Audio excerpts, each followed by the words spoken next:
Sir আপনার চা।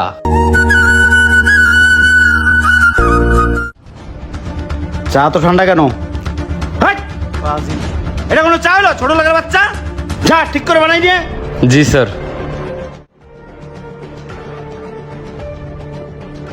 আমাকে এই সিস্টেমের চেয়ারে থাকলে চলবে না, লাইফে বড় কিছু করতে হবে।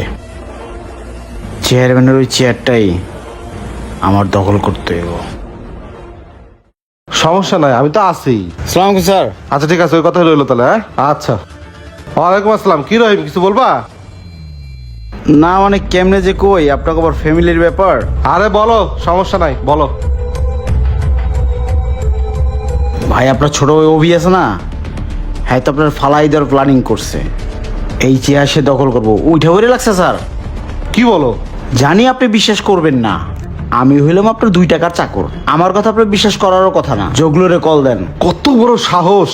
একবার ভাবছেন স্যার, আপনি ওই বাইরে কোলে ভিডিও করে মানুষ করছেন, একটা ফুলের টোকা পর্যন্ত লাগতে দেন নাই, সেই ভাই আপনারা গায়েব করার প্ল্যানিং করে স্যার। আচ্ছা তুমি যাও। হ্যাঁ স্যার। তুমি যাও। মায়ের পেটের ভাই হয়ে আমাকে মারার প্ল্যান করে। শোনা বলবো, সামনে নির্বাচন হইতাছে, নির্বাচনে কিন্তু আমি দাঁড়াইতেছি। যত পোলাবান টোলাবান লাগে সব তুই দিবি, ঠিক আছে? তুই চিন্তা করিস না, যত পোলাবান লাগে সব আমি দিমু। হ্যাঁ। ভাই ভালো আছেন? আরে রহিম ভাই নাকি? বসেন।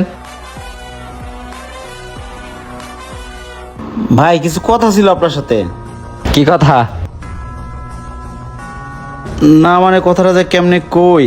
আরে কও, কি কইবা কও। চেয়ারম্যান সব তো প্ল্যানিং করছে আপনারে ফলাই দিব। হ্যাঁ শোনেন, চেয়ারম্যান আমি নুন খাইছি ঠিক আছে, সে আমার চাকরি দিছে, কিন্তু আমি সত্যবাদী লোক, আমি সত্য কথা বলি। আমার সামনে অফিসের মধ্যে প্ল্যানিং হইছে 50 লাখ টাকার ডিল, আপনারা ফলাই দিব। জানি আমার কথা বিশ্বাস হবো না, আপনি জগলুরে জিগাই দেখেন, জগলুর সাথে কন্টাক্ট হইছে। হ্যাঁ বলবো, জগলার রে কল দে, আজকে রাতের মধ্যে বাইরে ফেলাই দিতে হইব। কি কস, নিজের আপন বেরিয়ে ফেলাই দিবি? তোর বেটা, এটা রাজনীতির মাঠ, আর রাজনীতির মাঠে কোনো বাপ ভাই নাই, সব সমান। আমি জগলুরে বলে রাখতেছি, আপনি কিছু টাকা পয়সা দিন, আমি কিছু দেবো না, দিয়া বাইরে ফালাই দিই, ঠিক আছে? আপনি খালি ওই চেয়ারটা মারে দিয়েন, আর আপনি এমপি ইলেকশন করেন। ভাই না থাকলে তো পুরো ফাঁকা। চেয়ারম্যানের নমিনেশন আমি নিলাম, আপনি এমপি ইলেকশনটা আপনি করবেন, ঠিক আছে? Line clear? আপনিও খুশি, আমিও খুশি, পাক্কা? পাক্কা। গোপনে। হ্যাঁ বলবো, পোলাবান খবর দে।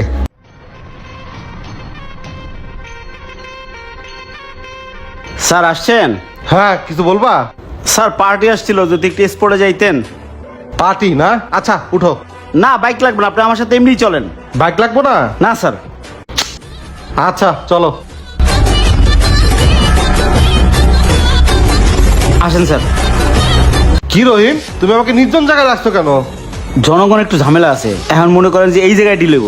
আসেন। কই রে তোরা সোনা মোনা নয়ন পাখি? কি ব্যাপার, সবাই এক জায়গায়? চেয়ারম্যান সাহেব, পালানের কোনো পথ নাই।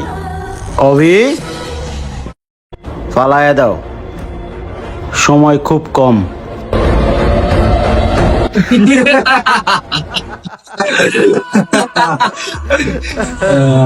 অভি পালায়া দাও। আমায় এতদিন তবে বাইরে না, আপনার। অভি তুমি কি পাগল হয়ে গেছো? আমি পাগল হই নাই, আমার মাথা ঠিকই আছে। রহিম, তুমি তো রাজনীতিতে এখনো অনেক কাঁচা। 2 দিনের বৈরাগী, ভাত রেখো অন্ন। রহিম, তোমার কি মনে আছে, সেই তো সেদিনও রাস্তায় ভিক্ষা করে খাইতি, তোকে ওখান থেকে তুলে নিয়ে এসে 2টা ডাল ভাত খাওয়ার ব্যবস্থা করে দিচ্ছি, আর তুই আমাকে মারার প্ল্যানিং করিস, ভাই ভাইয়ের মধ্যে শত্রুতা লাগাই দিচ্ছিস। এজন্যই মানুষ বলে, মানুষ যে পাতে খায় মানুষ ওই পাতে ছিদ্র করে। শোন তাহলে, ও আমার রক্তের ভাই, আর তুই 2 দিনের পোলা আইসা ভাই ভাইয়ের মধ্যে গ্যান্দাম সৃষ্টি করে আমার চেয়ারটা দখল করবি? রহিম, হেই, রাজনীতি কি এতই সোজা? ওকে ফেলাই দে।